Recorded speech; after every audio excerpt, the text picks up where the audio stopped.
నేటి నుంచి రాజ్యసభ ఉప ఎన్నికల నామినేషన్ ప్రక్రియ ప్రారంభం కానుంది. ఈ నెల 10 వరకు నామినేషన్లు స్వీకరించనున్నారు. ఏపీలో మొత్తం 3 రాజ్యసభ సీట్లకు ఉప ఎన్నిక జరగనుంది. వైసీపీ సభ్యులుగా ఉంటూ మోపిదేవి వెంకటరమణ, బీదా మస్తాన్రావు, ఆర్ కృష్ణయ్యల రాజీనామాతో ఈ ఉప ఎన్నిక జరుగుతోంది. రాజీనామా చేసిన మస్తాన్రావు, ఆర్ కృష్ణయ్యలు మళ్లీ టీడీపీ నుంచి బరిలో దిగనుండగా మోపిదేవి స్థానం మాత్రం టీడీపీ నేత సానా సతీష్ కు దక్కే అవకాశం కనిపిస్తోంది. ఇక కూటమి నేతల్లో భిన్నాభిప్రాయాలున్న సానా సతీష్ వైపే టీడీపీ మొగ్గు చూపుతోంది.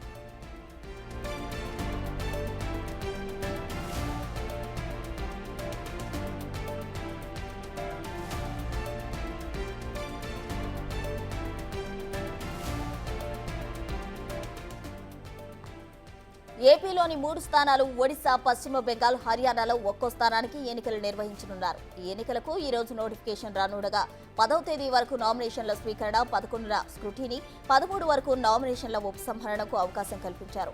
డిసెంబర్ 20న ఉదయం 9 గంటల నుంచి సాయంత్రం 4 గంటల వరకు పోలింగ్ జరుగుతుంది. అదే రోజు సాయంత్రం 5 గంటలకు కౌంటింగ్ ప్రారంభించి తుది ఫలితాలు ప్రకటించనున్నారు.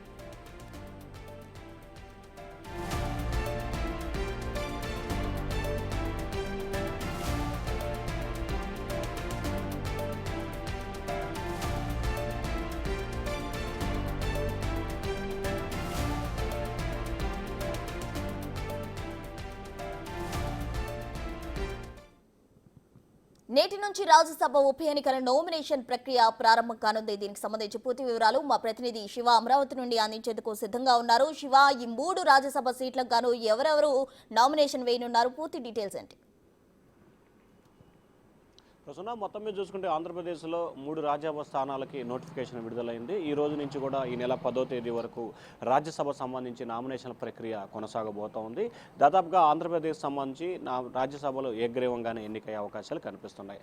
వైఎస్ఆర్సీపీ నుంచి మోపిదేవి వెంకటరమణ, బీదా మస్తాన్రావు, అలాగే ఆర్ కృష్ణ యాదవ్ ఈ ముగ్గురు కూడా వైఎస్ఆర్సీపీ తరఫున రాజ్యసభకి ఎమ్మెల్యే కోటాలో అలాగే స్థానిక సంస్థల కోటాలో గతంలో ఎన్నికవడం జరిగింది. 2026 వరకు మోపిదేవి వెంకటరమణకి సమయం ఉంటే బీదా మస్తాన్రావు, ఆర్ కృష్ణ యాదవ్కి 2028 వరకు సమయం ఉంది. సో ఈ 3 స్థానాలకి సంబంధించి కూడా కొంచెం ఉత్కంఠ అయితే కొనసాగుతోంది.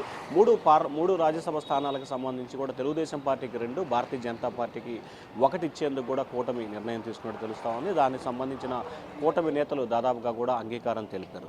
ఇక 3 రాజ్యసభ స్థానాలకు సంబంధించి మోపిదేవి వెంకటరమణ రాజ్యసభ స్థానానికి సంబంధించి కాకినాడకు సంబంధించిన నేత సానా సతీష్కి ఇవ్వాలని చెప్పి కూడా చంద్రబాబు దాదాపుగా నిర్ణయం తీసుకున్నారు. ఇవాళ రేపట్లోనే అధికారికంగా ప్రకటన వెలువడే అవకాశం అయితే కనిపిస్తూ ఉంది. ఇక బీదా మస్తాన్రావుకు సంబంధించి బీదా మస్తాన్రావుకే కొనసాగించబోతున్నారు. అలాగే ఆర్ కృష్ణయ్యకి సంబంధించి ఆర్ కృష్ణయ్యకే కొనసాగబోతోంది. అయితే బీదా మస్తాన్రావు తెలుగుదేశం పార్టీలో చేరుతున్నారు. ఆర్ కృష్ణయ్య వైఎస్ఆర్సీపీ నుంచి ఆయన తెలంగాణకు సంబంధించిన వ్యక్తి అయినా సరే వైఎస్ఆర్సీపీ నుంచి ఆంధ్రప్రదేశ్ కోటాలో రాజ్యసభకి ఎన్నికయ్యారు. ప్రస్తుతం ఆయన త్వరలోనే బీజేపీలో చేరబోతున్నారు. తెలంగాణ బీజేపీలో ఆయన చేరే అవకాశాలు కనిపిస్తున్నాయి.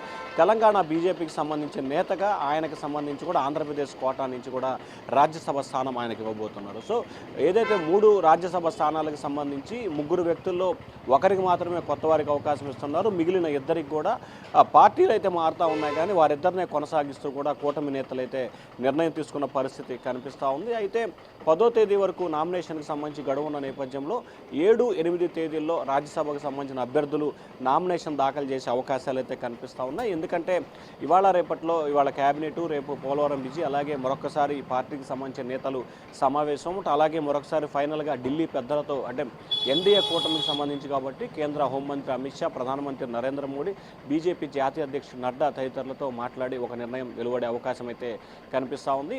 1-2 రోజుల్లోనే దీనికి సంబంధించి కూడా పూర్తి స్థాయిలో అధికార ప్రకటన అయితే వెలువడబోతోంది. Prasuna. Right Shiva, thank you.